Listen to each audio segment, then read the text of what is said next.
ओशो कहते हैं कि एक साधु के आश्रम में एक युवक बहुत समय से रहता था।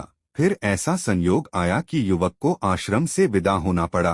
रात्रि का समय है, बाहर घना अंधेरा है। युवक ने कहा, रोशनी की कुछ व्यवस्था करने की कृपा करें। उस साधु ने एक दिया जलाया, उस युवक के हाथ में दिया दिया, उसे सीढ़ियां उतारने के लिए खुद उसके साथ हो लिया। और जब वह सीढ़ियां पार कर चुका और आश्रम का द्वार भी पार कर चुका, तो उस साधु ने कहा कि अब मैं अलग हो जाऊं, क्योंकि इस जीवन के रास्ते पर बहुत दूर तक कोई किसी का साथ नहीं दे सकता है। अच्छा है कि मैं इसके पहले विदा हो जाऊं कि तुम साथ के आदी हो जाओ।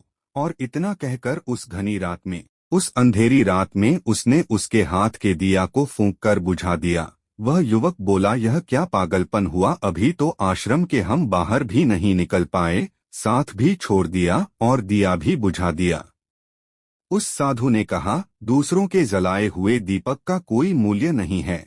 अपना ही दिया हो तो अंधेरे में काम देता है, किसी दूसरे के दिया काम नहीं देते हैं। खुद के भीतर से प्रकाश निकले तो रास्ता प्रकाशित होता है, और किसी तरह रास्ता प्रकाशित नहीं होता है। मैं निरंतर सोचता हूँ, लोग सोचते होंगे कि मैं आपके हाथ में कोई दिया दे दूंगा जिससे आपका रास्ता प्रकाशित हो जाए, तो आप गलती में हैं। आपके हाथ में कोई दिया होगा तो मैं उसे बड़ी निर्ममता से फूंक कर बुझा दे सकता हूँ। मेरी मंशा और मेरा इरादा यही है कि आपके हाथ में अगर कोई दूसरे का दिया प्रकाशित हो तो मैं उसे फूंक दूं, उसे बुझा दूं, आप अंधेरे में अकेले छूट जाएं।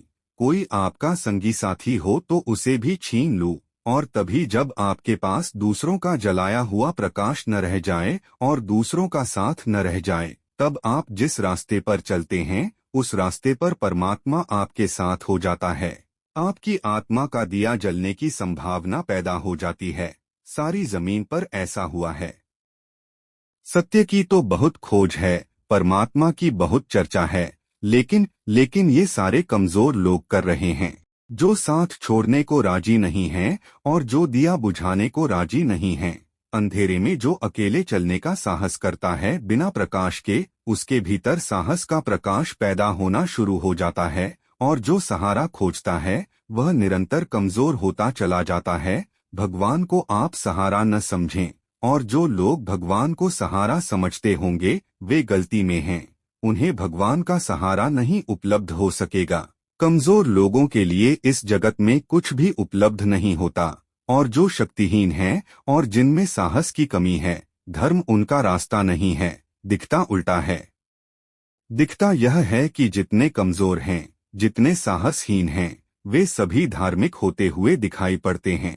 कमजोर को, डरपोक को, जिनकी मृत्यु करीब आ रही है, उनको घबराहट में, भय में धर्म का ही मार्ग मालूम होता है। इसलिए धर्म के आसपास कमजोर और साहसहीन लोग इकट्ठे हो जाते हैं, जबकि बात उल्टी है। धर्म तो उनके लिए है जिनके भीतर साहस हो, जिनके भीतर शक्ति हो, जिनके भीतर बड़ी दुर्दमय हिम्मत हो, और जो कुछ अंधेरे में अकेले बिना प्रकाश के चलने का दुस्साहस कर सकें। तो यह मैं प्राथमिक रूप से आपसे कहूँ, दुनिया में यही वजह है कि जब से डरपोक लोगों ने धर्म को चुना है, तब से धर्म कमजोर हो गया, और अब तो सारी दुनिया में कमजोर ही धार्मिक हैं।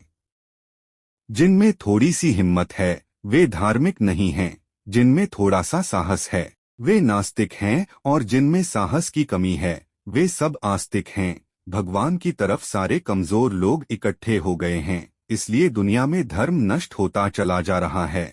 इन डरपोक लोगों को भगवान तो बचा ही नहीं सकता।